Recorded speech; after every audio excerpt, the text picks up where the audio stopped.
শখ শখ মানে লাখ টাকার ব্যাপার, তাই না?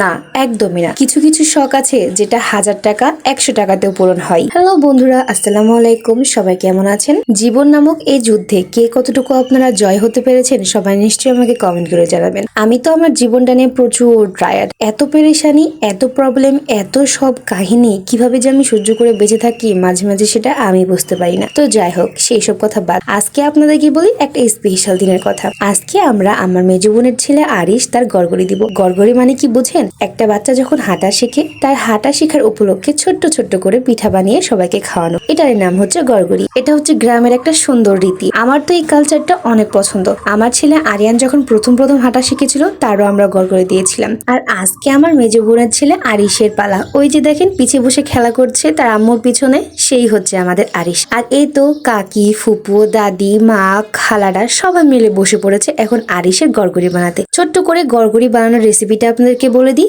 গড়গড়ি বানাতে বেশি কিছু প্রয়োজন হয় না, শুধু লাগে আটা আর কুসুরের গুড় বা খেজুরের গুড়। তো আজকে আমরা কুসুরের গুড় আর খেজুরের গুড় দুইটাই নিয়েছি, মানে অর্ধেক অর্ধেক পরিমাণের। তো প্রথমে আটাগুলো সুন্দর করে খুমির করে নিয়েছি, তারপরে আটাগুলো ছোট্ট ছোট্ট করে এই তো লই করে নিব, আর তার ভিতরে একটু করে গুড় দিয়ে দিয়ে সেটা আবার সুন্দর করে মুখটা মেরে দিয়ে গোল করে নেব। এগুলো আপনারা যে কোনো শেপের বানাতে পারেন, যেমন গোল, লম্বা, যে কোনো সাইজের। আজকে আমার দাদি, ফুপু, কাকিরা কিন্তু অনেক ধরনের বানিয়েছে। কেউ বানিয়েছে গোল, কেউ বানিয়েছে তারার মতো, কেউ বানিয়েছে পাখি, কেউ বানিয়েছে আবার মানুষের পুতুলের মতো, আরো অনেক কিছু। সর্বশেষ কাজ হচ্ছে গড়গড়িগুলো বানানো হয়ে গেলে সুন্দর করে তেলে ভেজে নিতে হয়। কেউ কেউ আবার পানি দিয়ে ভাপও দিয়ে নেয়। তো ভাপ দেওয়ার থেকে আমার কাছে তেলে ভাজাটাই বেশি টেস্টি মনে হয়, তাই জন্য আজকে আমরা সবগুলো করে নিয়ে পরে একটু একটু করে তেলে ভেজে নিব। আমরা যখন গড়গড়িগুলা একসাথে বসে বসে বানাচ্ছিলাম তখন কিন্তু আমরা প্রচুর মজা করেছি, কারণ যে কেউ যে কোনো শেপের বানাচ্ছিল। কেউ কুমির শেপের, কেউ পাখি শেপের, কেউ আবার লাড্ডু বানিয়েছে, কেউ আবার গোল গোল বানিয়েছে, কেউ আবার লম্বা চারকোনাটে, আবার আমার ফুপু 2-3টা মানুষও বানিয়েছে।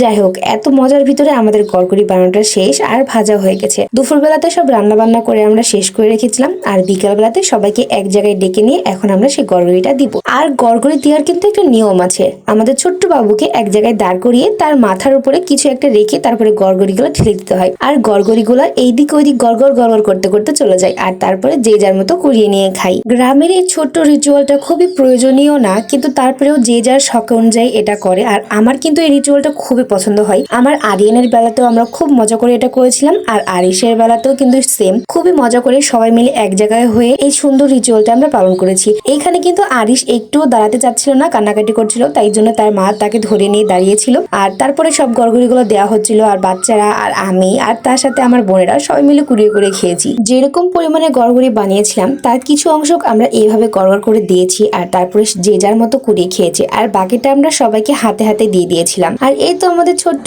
এই সুন্দর অনুষ্ঠানটা শেষ, সবার গড়গড়ি কোরানো হয়ে গেছে, খাওয়া হয়ে গেছে। তো আমাদের এই ছোট্ট ফাংশনটা আপনাদের সবার কাছে কেমন লেগেছে সবাই নিশ্চয়ই কমেন্ট করে জানাবেন। তো আজকের এই ছোট্ট ভিডিওটা আমি এখানে শেষ করছি। সবাই নিশ্চয়ই খুব ভালো থাকবেন। আল্লাহ হাফেজ।